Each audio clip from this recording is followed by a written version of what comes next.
Okay, something I saw on YouTube was the Aristocratic Utensil. He's one of those monarchist types, and apparently him and Lavender got into it with some dude, Alec Gunter, or Guntner, who's a lefty. But the thing that hit me was he didn't know who Umberto Eco was. So he's debating politics on YouTube, but he had never familiarized himself with Umberto Eco. And I was I was like, wait, okay. You have how to, and it really threw me off, because then I'm like, of course, why would you know that?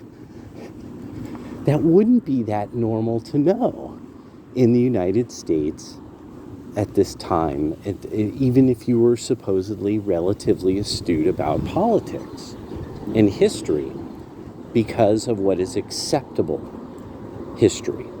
And a lot of people who are left of center, you're not getting like, okay, the erasure of history, that's your team for one. But then two, it doesn't, see how it doesn't benefit you.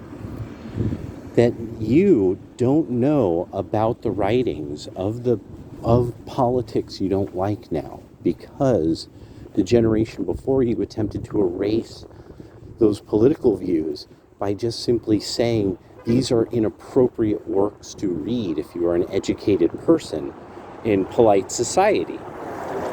So there's entire fields of information that now people like me, I know nobody left of center is keeping track of what really corporate America and the military industrial complex are up to, because you all won't read certain source texts that would then, and that would introduce a field of information. You'd look into this field of information in the present time, you apply the theory, apply the knowledge, and then you would find, oh my gosh, like all these people getting swabbed for COVID, we have never talked about the companies that have access to that genetic data.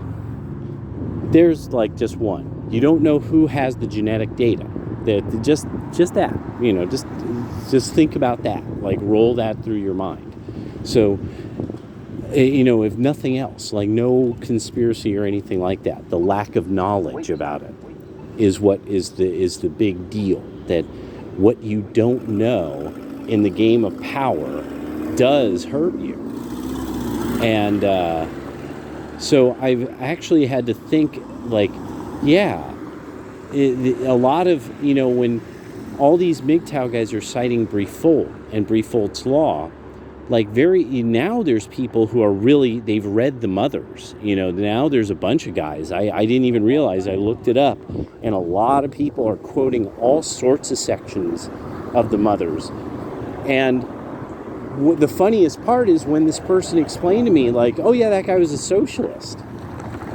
So do socialists know that MGTOW has to, and the red pill has to cite the work of a socialist who is trying to reform sort of the gaps in science and human anthropology that make socialism very obviously not something that'll work, as some of its fundamental assumptions were based around human behavior before some stage, and so anthropologically they're based in history and material. They're wrong. They were just wrong. And so but Briefold was trying to find a way of through observation, what do we know about that period of time?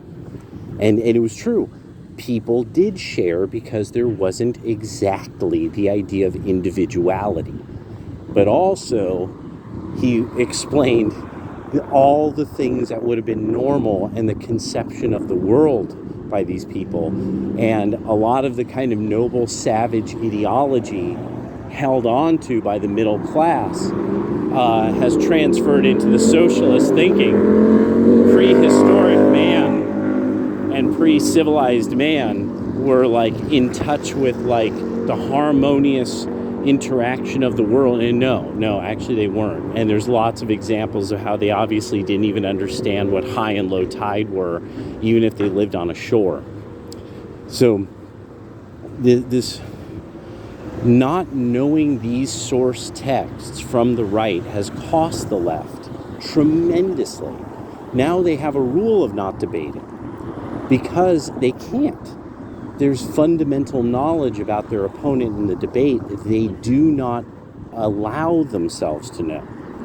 And you just can't win debate if you don't look into your opponent's source citations.